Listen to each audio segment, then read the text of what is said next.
Salut les amis, salut les footeurs, ravi de vous retrouver pour ce nouveau numéro d'une semaine en ballon, hashtag USB Foot en partenariat avec nos amis de la Ligue régionale de football des Pays de la Loire. Cette semaine, place au football féminin et plus particulièrement au FC Nantes avec cet après-midi la joie d'accueillir dans ce studio, plutôt chez elle, puisqu'on est en distanciel bien évidemment avec le confinement, Anaïs Ribera. Salut Anaïs.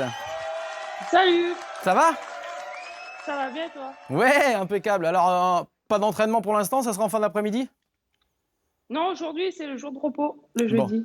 Parce qu'on va le rappeler, donc joueuse du FC Nantes, attaquante du FC Nantes depuis cette saison. Oui. Pas de match en ce moment, puisque la D2 féminine, on va le préciser, n'est pas reconnue comme étant professionnelle, même si vous, toutes, à Nantes, vous êtes professionnelles, Oui. avec un contrat fédéral. Mais vous pouvez vous entraîner encore ? Oui, on a eu le droit de s'entraîner là cette semaine. On a repris les entraînements et on fait que ça maintenant. Oui, alors on sait bien que ça ne vous plaît pas trop les entraînements, c'est mieux la compète évidemment, pour tous les sportifs. Tout à fait. Ben ouais. Ouais. Mais on va évidemment revenir toi sur ton parcours, puisqu'on va mieux te découvrir justement, toi qui viens d'arriver là du côté des Canaries avec une carrière déjà bien remplie, même si tu es encore jeune, 28 ans, passé par pas mal de clubs, D1, D2, Oui. on le voit d'ailleurs, ce parcours, Stade Oui. Briochin, Yzeure, Saint-Étienne, Rodez, Grenoble, mais tu as fait tous les clubs féminins quoi. Presque. Qu'est-ce qui Presque, fait que ouais. tu as la J'ai beaucoup bougeotte ? bougé, ouais. Il y a toujours quelque chose qui va pas à la fin de chaque championnat, chaque saison. Donc, je préfère partir En dehors de ça, tu aimes que être en bien conflit. voyager justement, tu aimes bien découvrir des choses ? Pas vraiment, on va dire, parce que mes voyages en dehors du foot, je rentre chez moi à La Réunion, donc c'est la seule destination Oui, parce qu'on a vu que justement j'ai. 28 ans, on disait, alors réunionnaise, née en Allemagne, Oui, née en Allemagne quand même. tout à fait. T'y es Oui. retourné déjà ou pas ? Ah, pas du tout. T'es juste né là-bas. Voilà, né là-bas, grandi un peu, on va dire, de ce qu'on m'a dit. Après, j'ai toujours grandi à La Réunion. Après, tu peux pas nous parler en allemand. Ah non, pas du tout. Non, pas du tout. Alors, on va profiter surtout de ton français, de ton joli sourire, puisque c'est vrai qu'on va voir que tu es arrivé donc au FC Nantes depuis septembre, mais on a quelques vidéos qu'on va pouvoir voir ensemble. Là, tu vas pouvoir nous dire, peut-être on t'a vu, c'était cet été certainement, tu t'entraînais toute seule. C'est où là ? On va regarder les images. Dis-nous. Mais vous avez eu. Attends, petit aparté, vous avez eu ça où? Ah, ça après, c'est notre secret, ça, on n'a pas le droit de dévoiler les sources. Là, j'étais à Yzeure. C'était à Yzeure ? Oui, j'étais chez moi à Yzeure, ouais. D'accord. Et donc, c'est quoi ? C'est le jardin ? C'est le jardin, oui. Et Il était c'était. assez grand. Ouais. Pour le confinement, c'était bien, ouais. C'est avant la saison ? C'est quand ? Non, c'était quand on a eu le confinement au mois de mars. Donc, il fallait tenir la forme parce qu'on ne savait pas encore si le championnat allait se terminer ou pas. Donc, garder le rythme. Après, vu que le confinement était super long, heureusement que j'avais un jardin. Heureusement, tu as pu en profiter. Ouais. Alors, on va découvrir évidemment Ah oui. l'Anaïs Ribera footballeuse. On a vu un petit peu déjà assidue quand même au niveau des entraînements, même pendant le confinement. On va pouvoir la voir aussi du côté musique. Je sais que tu aimes bien ton téléphone, mais tu aimes bien la musique, visiblement. On va écouter. Tout à fait.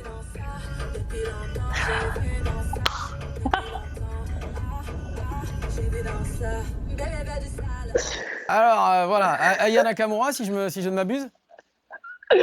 Ouais, Et ça va, ouais. t'es fan ? Mais là, ça va, c'était pas ma voiture, donc ça va. C'est pas moi qui gérais la musique. Oui, voilà, parce que bon, Voilà. parce qu'autrement, on écoute quoi dans ta voiture ? Moi, j'écoute plus du zouk quand même. Quand même. Plus que du Ouais. Nakamura, que du Weshden, tout ça, c'est plus du zouk. Voilà, moi, c'est plus du zouk, ouais. Bon, très bien. Très bien. Bon, en tout cas, on voit que tu as la pêche et ça fait vraiment plaisir. Alors, on parle de foot féminin parce qu'ici, dans une semaine en ballon, on parle de tout, du foot amateur, du foot pro masculin, du foot féminin. On a voulu revenir un petit peu sur ce qu'a pu être les débuts du foot féminin parce que c'est vrai que ça a vachement évolué. On a demandé justement à notre confrère Richard Coffin de faire sa petite minute habituelle en chronique. On l'écoute. Voilà comment on parlait du foot féminin à la télé en 1955. Quant à la lutte pour la balle, elle ne dépasse jamais pour ces ballerines du football le classique entre chats. Et puis, tout compte fait, pourquoi ne pas rentrer à la maison faire le ménage ?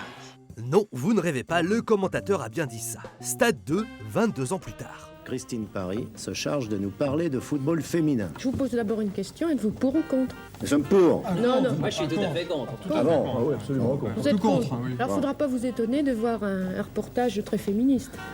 Ambiance. Enfin, aujourd'hui, excepté quelques rétrogrades, des filles sur un terrain, ça ne choque plus personne. Mieux, en Vendée à La Roche-sur-Yon, par exemple, elles sont la fierté du club. 50 ans que la section existe, elle a vu passer des internationales comme Sonia Bonpasteur ou Camille Abili. En Pays de la Loire, on compte 15 000 joueuses et dirigeantes pour 167 000 licences. On n'arrête plus le progrès. Lors de ce stage de perfectionnement de juin 2019 à Saint-Sébastien-sur-Loire, sur 120 stagiaires, 27 étaient des filles et tout le monde jouait ensemble. C'est qu'est-ce qu'il y a de différent, le foot féminin et le foot masculin là? Ah, les garçons, ils simulent trop. Ok, c'est vrai, les filles sont encore loin du niveau de Neymar en la matière. Cela dit, en popularité et salaire aussi. On y croit, ça viendra un jour. Pour les salaires et la popularité, parce que pour les roulades, les simulations, on a déjà ce qu'il faut chez les garçons. Qui a dit que c'était un sujet féministe? Alors, merci à Monsieur Coffin justement pour sa petite minute. Anaïs, ça simule trop chez les gars ou pas beaucoup chez les filles? Oui, quand même. C'est vrai? Mais Les gars, ouais, quand même. c'est quelque chose Chez que les garçons, ça te saoule un peu tombe ça ou pas? beaucoup. Non, c'est pas que ça te saoule. Ça, chez les garçons, ça fait partie, on va dire, du spectacle. Et chez les Chez filles? les filles, on n'a pas encore ce petit, comment on dit, ce petit vice. Même toi? Nous, on n'aime pas tomber. Non, moi, je tombe pas. À part des fois, j'en rajoute, mais sinon, je tombe pas. Non, quand même un petit peu de rajout Ouais, quand même. de temps en temps, faut bien le dire. Ah, il faut bien des fois. Bon, en tout cas, le foot féminin, il a évolué dans le bon sens. Oui, bah, ça évolue encore de chaque année, ouais. Il y a une évolution, ça se voit. Qu'au niveau salaire, on a commencé à être un peu reconnu, on va dire. Mais bon, il y a encore du boulot. Mais on avance bien. Il y a encore du boulot. Toi, par exemple, si on peut, sans avoir ton salaire, mais on peut avoir une fourchette de ce que tu peux gagner par mois avec un contrat fédéral en 2e division féminine? Bah, après, ça dépend des clubs, ça. Non, bon, toi, tu fais Tu peux partie quand même des gros Tu salaires. peux mieux gagner. Je sais pas, parce qu'en vrai, entre nous, on parle pas salaire. C'est vrai? On sait pas qui touche quoi, qui a un contrat, qui a pas de contrat. Après, on suppose, après, forcément, je suis nouvelle, donc on va dire, j'ai un contrat. Mais sinon, on parle pas du tout salaire entre nous. C'est tabou. Mais non, même pas, c'est pas question de tabou, mais c'est vrai, on va pas se mentir, entre filles, hein. Peu importe le sport, peu importe l'endroit, entre filles, il y a de la quand même jalousie. des petites... oui, il peut y avoir de la jalousie. Bon. Après, on est des filles, donc voilà. Mais c'est vrai, après, en D2, ça dépend du club. Tu peux être très bien payé en étant en D2 que pas du tout payé. Mais très bien payé, Ça c'est 1 000 dépend. euros, c'est 2 000 euros, c'est 5 000 euros? Bah, pour moi, être très bien payé, c'est-à-dire qu'à la fin du mois, tu ne te prends pas la tête pour payer tes factures. Voilà. Donc on est plus proche de 1 500 euros, 2 000 euros. Voilà, d'un SMIC. Voilà. Après, il y a aussi, on peut être aussi payé en dessous du SMIC. Mais après, voilà, ça dépend des clubs, ça dépend un peu bon, c'est méchant de dire ça peut-être, mais un peu qui tu es, Oui, si, de l'importance que tu peux avoir, de ton niveau aussi, je pense. Selon des clubs, c'est aussi par rapport au niveau que on va te proposer beaucoup plus ou un peu moins. Mais ouais, ça évolue en fonction des clubs. Bon, Après, des fois, en D2, tu peux être mieux payé qu'en D1. Parfois. On a mis l'aspect financier de côté maintenant, on a mis un peu le côté fourbe du foot masculin. On va parler évidemment du FC Nantes avec le début de saison. Et pour que tout le monde comprenne bien, un point sur le classement après les 6 journées, je crois, si je ne m'abuse, de disputées depuis le début de cette saison 2020-2021, avec une très belle première place pour le FC Nantes, partagée avec Orléans, chez qui vous venez de perdre d'ailleurs 1-0, votre première défaite de la saison. C'est un bon début de saison? Oui, c'est un bon début de saison quand même, malgré la défaite. On a fait quand même un bon début de saison, on a montré pas mal de choses. Après, il y a encore des choses à rectifier, à corriger, comme tout. Mais oui, pour un début de saison, c'est plutôt très bien. Bon, plutôt très bien. Et en plus, le FC Nantes, il le doit aussi en partie, même si évidemment tout le monde concourt à ça, mais à une très bonne attaque, on va en reparler. Et notamment, ces buts d'Anaïs Ribera. Alors, il y a ceux de Julie Pian, évidemment, qui est ta partenaire en attaque avec 4 réalisations. Mais on va les voir, et tiens, 6 buts inscrits avec 2 doublés, avec également un but de la tête, comme on peut voir ici. Oui. Voilà, une palette assez large. Qu'est-ce qu'il te faut encore progresser là? Mon pied gauche. Alors, on voit que tu marches souvent du droit. Ouais, c'est un peu logique. Mais mon pied gauche, après, surtout marquer mes premières occasions. Pour que ça te mette en confiance. Pas forcément en confiance, mais pour moi, les Celui-là, il est beau, premières hein. occasions, je dois les mettre. Celui-là, il est beau. Celui-là, oui, Hein il est beau. Il Oui. va rester, il Ouais. va rester évidemment. Alors on parle de but d'Anaïs Ribera, on va évidemment vous montrer une petite statistique qui parle d'elle-même, hein, puisqu'on le disait, Anaïs a 28 ans, 188 matchs en première division ou en deuxième division, 110 buts, on dit pas de bêtises. Tu les comptes? Non, je les compte pas. Non, tu les comptes pas? Non, je les compte saison par saison, mais après, j'ai jamais fait le total. Bon, en tout cas, Et ça fait quand même, pour moi, ça va. ça fait quand même plus d'un but par match, tous les 2 matchs, hein, c'est quand même pas mal. Oui, mais beaucoup mieux faire quand même. Bon, eh ben C'est pas assez, là. on espère que ce sera avec évidemment le FC Nantes. T'as pas de problème d'oreille?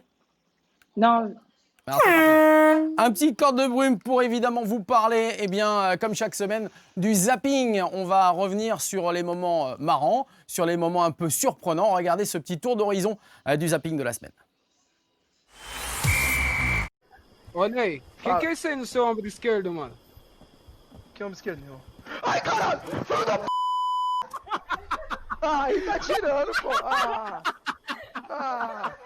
Porra, aí não, pô! Aí não, pô!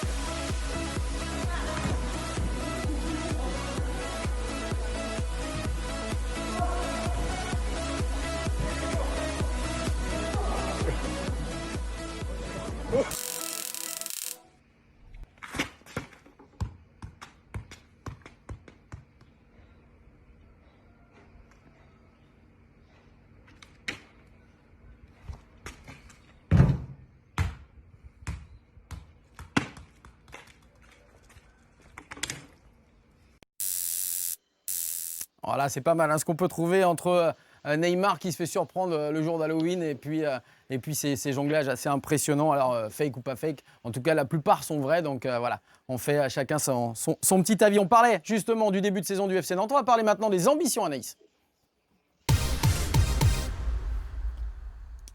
Alors d'abord, on va le voir avec ses ambitions. On va voir en même temps ces images de début de saison où vous avez une séance photo, un shooting photo. C'est là aussi où on voit qu'on arrive, toi qui as connu des clubs pro D1, dans un club très professionnel, structuré. Parle-nous un petit peu du FC Nantes. pour un club de D2, on avance très bien dans ce club. Au niveau structure, au niveau professionnel, on est très bien entouré. Tout est mis en place vraiment pour qu'on n'ait que le foot à penser et rien d'autre. Et ça, d'avoir fait beaucoup de clubs quand même, Nantes a fait un grand pas.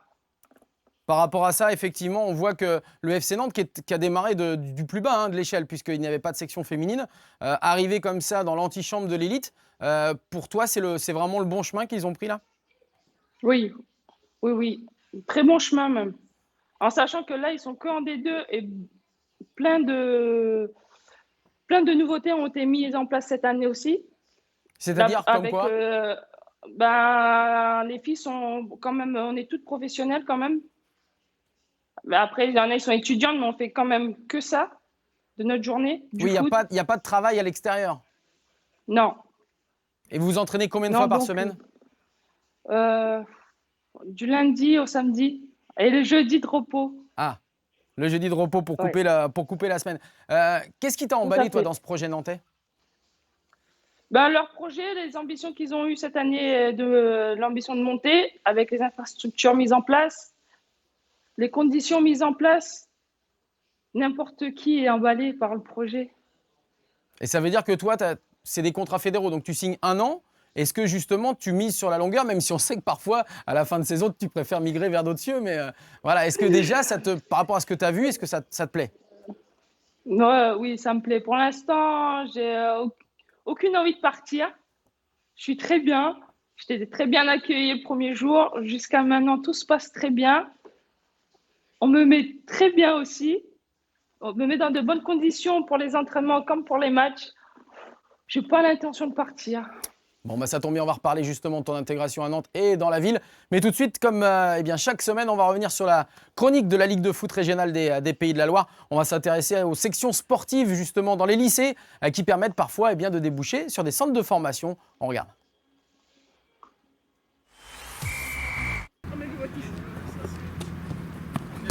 Ça fait 15 ans que je suis responsable de la section. Ce qu'on dit souvent, on est sur un double projet. Le projet scolaire, bien évidemment, qui est déterminant, prioritaire pour nous également, coach. Et puis sur le projet sportif, c'est accompagner des jeunes pour essayer de jouer le plus haut possible, au niveau régional. Les garçons sont dans les classes horaires aménagées, donc au lycée Chevrolier. Ils terminent tous les jours à 16h.